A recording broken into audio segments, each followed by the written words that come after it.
going to cover chapter 12. We are going to talk about sculpture. We have been talking about a lot of different art, primarily 2D design, anything that we can see from a flat surface, but now we're going to talk a little bit about three-dimensional works. So sculpture is a work in 3 dimensions. Think about things like height, breadth, and depth. Sculpture is something that is an experience within a space, and that there are 2 main types of sculpture. There are freestanding sculpture and relief sculpture.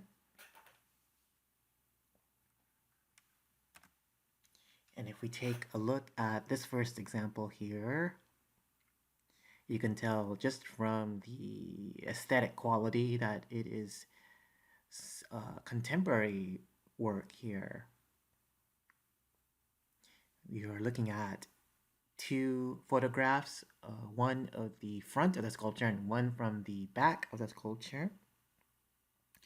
And you're probably looking at this and thinking, okay, what is this interesting contraption that we have here? We see a bunch of vertical and horizontal wooden beams piled upon a wheelbarrow, and that it is relatively tall. If we look in the back, we can see what appears to be a type of inlay. If we look closely to it, you can see there is a little bit of shape in there. Maybe you can see a pair of eyes, and maybe you can see a nose. It's actually a type of mask shape. And this work here is by Martin Bourrier, CFAO. Unpainted stack of wood on one side, a large curving shape based on an elongated African mask on the other, reference to laborers in Sierra Leone. And so Sierra Leone, a African country, what we are seeing here is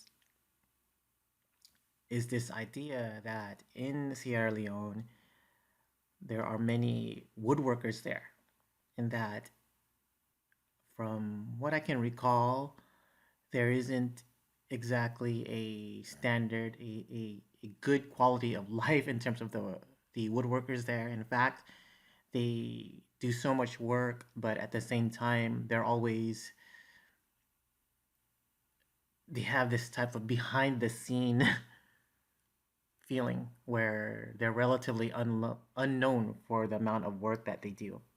And so that's what we are seeing a depiction of here. And so some information on freestanding and relief sculptures. Freestanding or in the round is sculpture that was meant to be seen from all sides. So if there is a sculpture in a gallery space and that you can walk in front of it and you can walk beside it, you can walk behind it, that's what a freestanding sculpture is. So those are your typical sculptures. On the other side, you have a relief sculpture. A relief sculpture is something that projects from a background surface. So something about a relief sculpture, you're primarily looking at it from one particular side, usually the front side or the back side. And so when it comes to these relief sculptures, there are 2 different types. One of them is a low relief. You can also call them bas relief. For the sake of this class, they are more called low relief. And so what a low relief sculpture is, basically when there is a slight projection off of the surface. So think of a coin. If you have change, if you have quarters, if you have nickels or pennies, you'll notice that it's a disc shape, but you can see a shape that is carved into the material, and that the carving is very slight. It's just enough so that you can see a little bit of shape, and that's what low relief means. And so here is an example of a low relief sculpture here. So coin, this was made 1415, a coin of Apollo. 1415 BCE, before Christ era. So the carving is just enough so you could see a little bit of shadow, and that's an example of a low relief sculpture. And so let's take a look at this work here. Also an example of a low relief sculpture. If you are looking at this piece, you're probably wondering what country this might be from.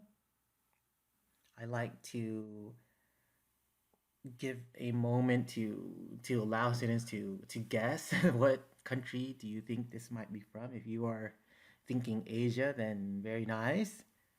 Something that you'll notice, you can see the elephant and that there are figures riding on the elephant. It looks like they are soldiers.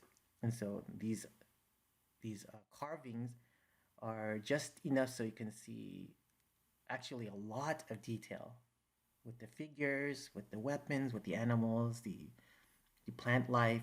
And notice how it looks like it has a bit of an atmospheric perspective effect in that there isn't exactly a lot of detail happening in the trees. And this work is called Army on the March, made in 1100 through 1150 AD, made from sandstone. It's actually from Angkor Wat, Cambodia. Okay, so this is an example of a low relief carving. And now let's take a look at this work here. This also is a type of relief because we are looking at a material that's been carved into, and that we are looking at it from generally one side, usually the front. But what looks different in this sculpture is that the carving isn't exactly low.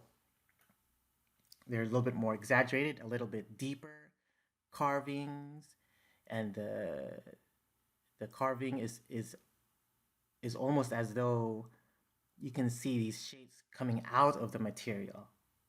And you're probably looking at this and marveling at the scene, this very chaotic scene, and you're wondering, why are they wearing... Look, I think that's something that I noticed right away is their clothing. It looks very contemporary, looks fairly recent. A lot of suits and ties, and we see men and women struggling with each other, but there are scenes of them helping one another, but overall very chaotic. Very chaotic. A lot of different diagonals being created by the arms, and the pulling of the bodies and the falling down of the bodies, the leaning of the bodies. Overall, a scene of chaos and struggle. And so this is an example of a high relief sculpture. And so a high relief, very different from a low relief sculpture. When it comes to these high relief sculptures, more than half of the natural circumference projects from the surface. And this piece is called Corporate Wars, Wall of Influence by Robert Longo. You could probably say that the title gives away a lot of the message behind the work, the content. You can probably say that when it comes to business, when it comes to making money, especially between corporations, that it's basically war, that they're constantly fighting each other. Okay, so some of the methods and materials when it comes to sculpture modeling is this additive process of building up a material such as clay, wax, or plaster. When it comes to modeling, think of something like a naturalistic clay sculpture.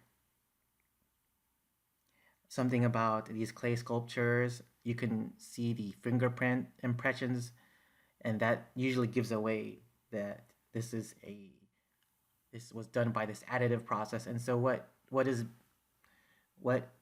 we are talking about here, this additive process is we're building it up. We're building it from the ground up. We're piling this material on one another, then we're shaping it. That's what this additive process is all about. Basically adding to the material to create shape. And so sometimes a sculpture is made and it's not exactly sturdy. there are times when the sculptor would put an armature. An armature is this rigid inner support under soft materials. So an armature is very much like the skeleton of a work of art. Sometimes the clay is too soft because of the weight of the object, and maybe there are parts that extend from, say, the the main mass of the sculpture, so it needs a little bit of support, and that's what the armature is there for. So again, remember, additive process is when you are building it up. You're basically piling the material on top of each other. And so here's an example of modeling done in creating a sculpture. This ball player with three-part yoke and bird headdress, coming from the Maya classic period, 600 through 800. And so you can look at it and say that this is this modeling process made from clay. Something that you'll notice with a lot of work coming from that region, from the Mayan culture, from the Aztec culture, from the Incan culture, a lot of intricate clay and other stone modeling. And what is this ball playing thing all about? It's actually one of the most important rituals in Mesoamerica, in Southern America, where the players are basically reenacting a scene from their mythology. Maybe some of you have heard of uh, the twin, the twin heroes, or the this ongoing struggle between the sun and the moon.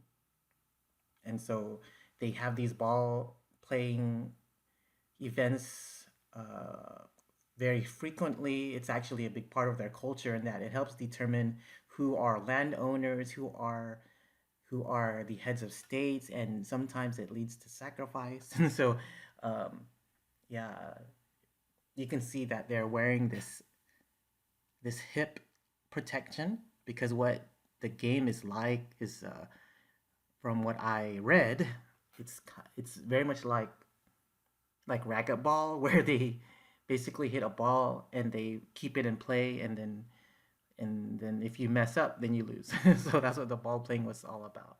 Very big part of Mesoamerican culture and ritual. And so another large sculpture here. Um, Judging on the material, it feels like a very contemporary piece. Looks like a type of paper mache. Maybe some of you have played around with that in the past. Um, Very rough exterior here. You can see how large it actually is. If you look behind the sculpture on the wall, there's a little bit of an identification tag, and and you can in a way imagine the scale because of that. And so we're looking at this piece and we're wondering things like, okay, it's not exactly a beautiful work of art. Maybe it can be to some people, but we are looking at the texture, and that we are looking at the figure itself or herself, figure of a sculpture of a woman. When it comes to portraying human form, we like to idealize them. We like to make them beautiful, but in this case, the artist portrays the sculpture in an unidealized manner, and we ask ourselves why.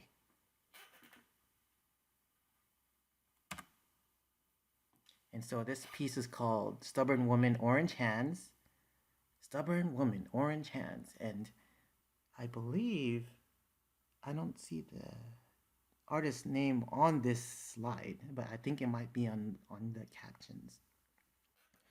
And so what this is an example of basically modeling, but you can see that it was put together in sections, and so you can probably guess there was an armature underneath.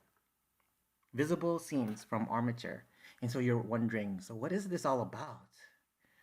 I guess I should tell you so that you don't have to Google it later, right? And so, stubborn woman, orange hands, from what I can remember,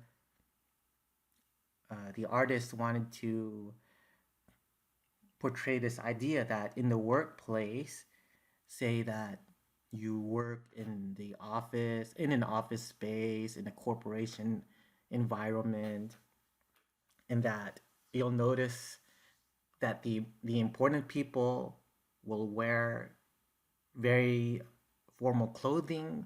They'll wear suits, they'll wear ties, and most of the time they are men. So when men are in power, when men are making money, they portray themselves in this way.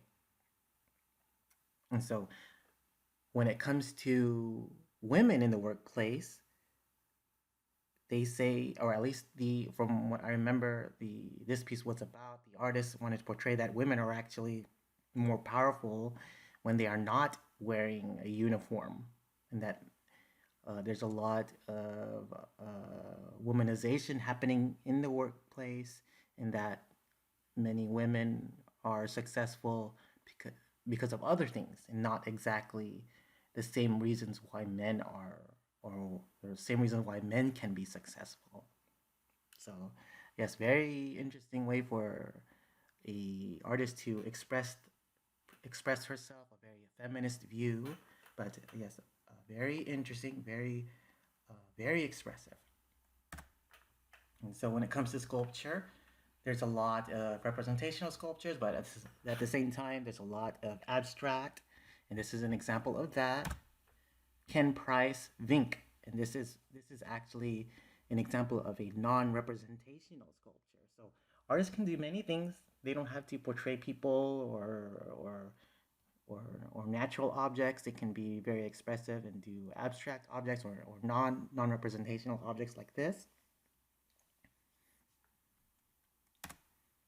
And so another method when it comes to creating sculpture is casting. Casting is this process that involves the substitution of one material for another. So if you, in one point in your life, ever, or maybe you probably know someone that injured themselves and that they had to wear a cast, that's probably the best way to remember this. You're basically, it's called casting, so there's probably a cast involved somehow. And casting is something that was developed in ancient China, Greece, and parts of Africa, used extensively in the West from the Renaissance times. So what casting is like basically is what artists or what sculptors initially do is they create the sculpture. They're going to end up using a material such as clay. They're gonna build it up, and so once they have the shape already there, they're actually going to put a material around it, and that material is, if you can imagine, a type of binding material in that it's going to capture its overall form. And once that material is surrounding the original sculpture, they find a way to harden it. So they're going to use a plaster or a glue all over the or a cement all over the piece. And what they're going to end up doing is they're going to wait till it dries, and they're going to open it. And then when they open it, it's going to be hopefully a replication of the original sculpture. So that's what this casting method is all about. So yes, there has to be an original work. It has to completely surround the original, and then there's going to be a removal of that mold. It may require disassembly, so they can actually break it down into sections, but they had to put it back together in sections also.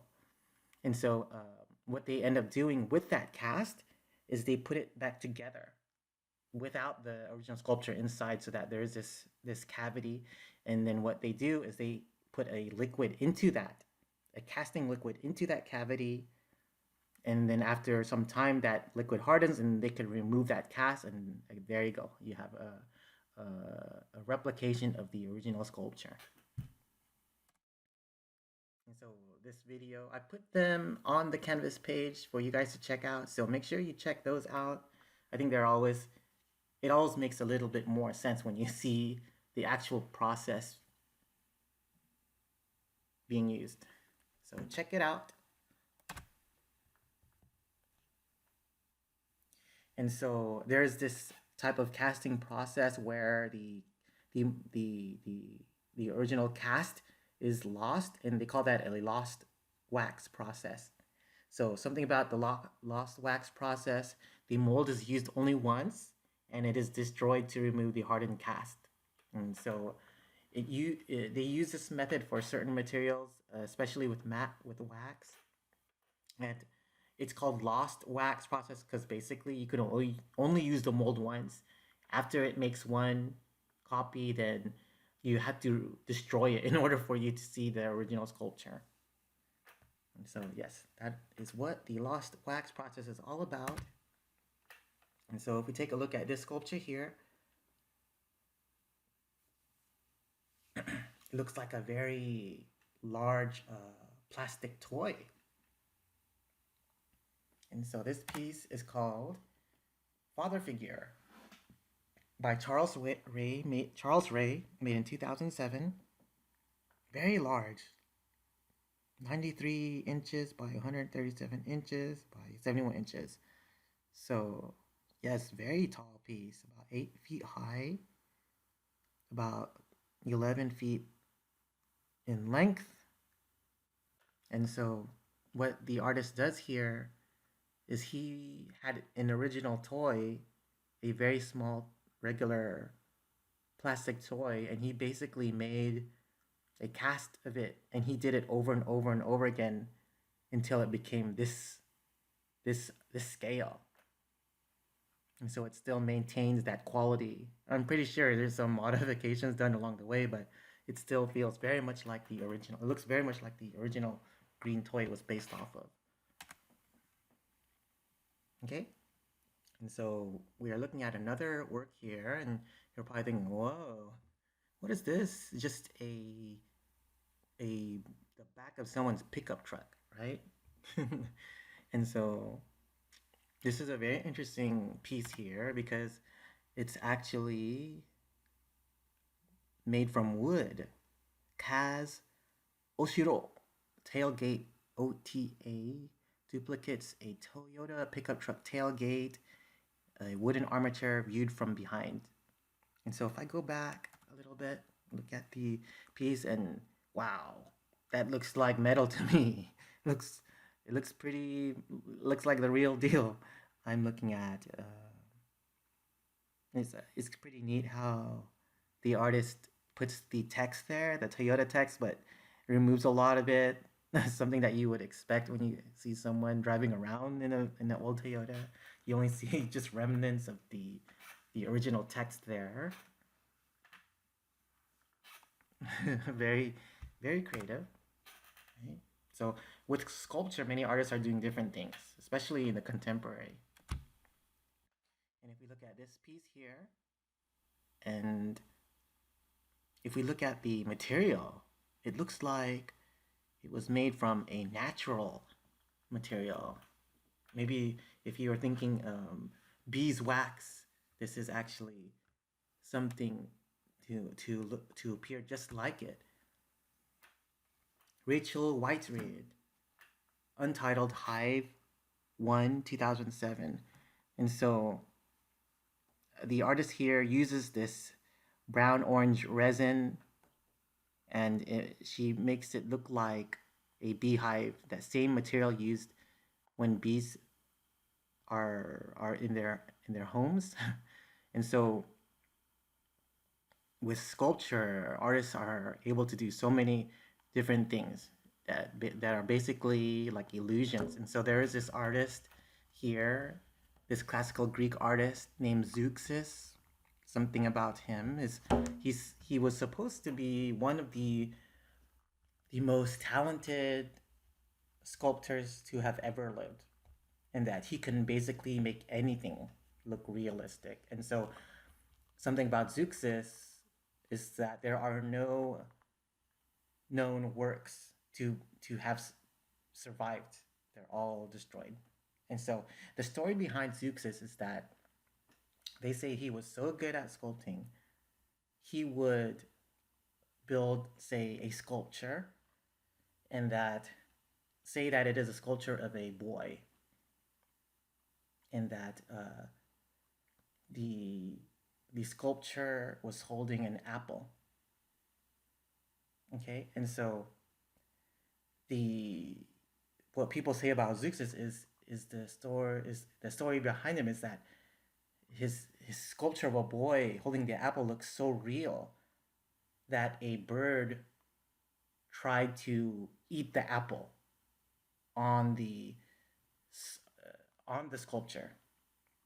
And so Zeuxis, from what I remember, Zeuxis replied by saying that if his sculpture looked realistic, then the bird would be scared to eat the apple because he sees the boy there. And so, yes, Zeuxis is famed to be one of the greatest classical sculptors. Okay, so another method when it comes to creating sculpture is carving. So carving is a type of subtractive process of taking away unwanted material. So when it comes to modeling, that is more of a additive process. You're building something up, you're piling up materials on another. But when it comes to carving, it is a subtractive process, and you're doing the opposite. You're removing unwanted material. So a very different way to create sculpture.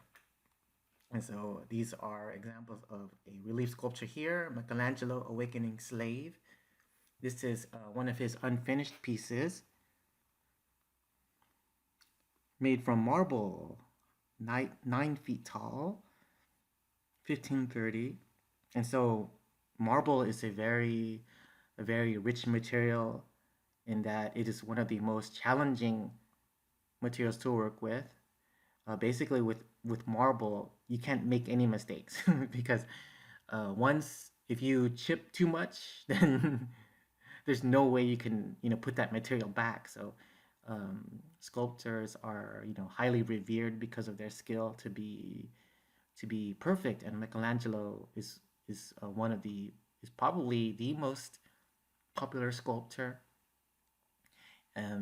Something about Michelangelo is that he claims to have a divine power, that he can look at a material and that God gave him a vision that and that he was responsible for for for unlocking that object or unlocking that shape within the material. And so you'll see these relief sculptures. They they a lot of them turn to the Renaissance artists for inspiration. So Robert Longo, if we remember this work here, the Corporate Wars, Wall of Influence, we basically it's basically almost a copy of this work by Michelangelo as well, Battle of Centaurs, because that too is a very chaotic scene. Um, in a way, you could say that this Corporate Wars is a homage to Michelangelo. Many, many, many identical elements. So when it comes to carving, you'll see marble being used a lot. Granite is one of the sought after materials because it is less vulnerable to modern pollution. It lasts a lot longer. Another material for carving is sandstone and also limestone. Schist is a type of sand material used by Egyptians. So carving can actually be used through many materials. In the East, we have jade. Jade is a material favored by the Chinese.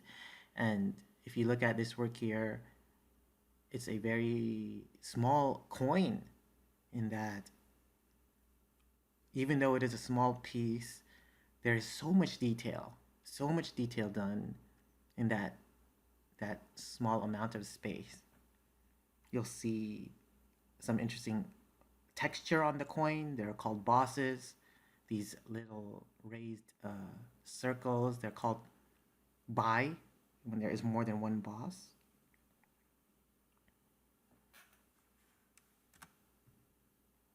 Okay, when it comes to carving, okay, so there is different materials. Wood is also a material sought after when it comes to carving.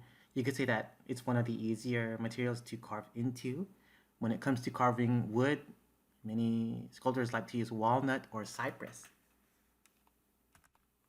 And so here's an example of a wood carving here. Elizabeth Catlett, mother and child. Very abstract, very expressive, very elegant, especially in terms of the way the overall shapes appear. It's just so elegant and so organic. So artists can do some pretty amazing things when it comes to carving and sculpture in general. And so I'm gonna go ahead and pause here, and I'll record part 2 in just a little bit.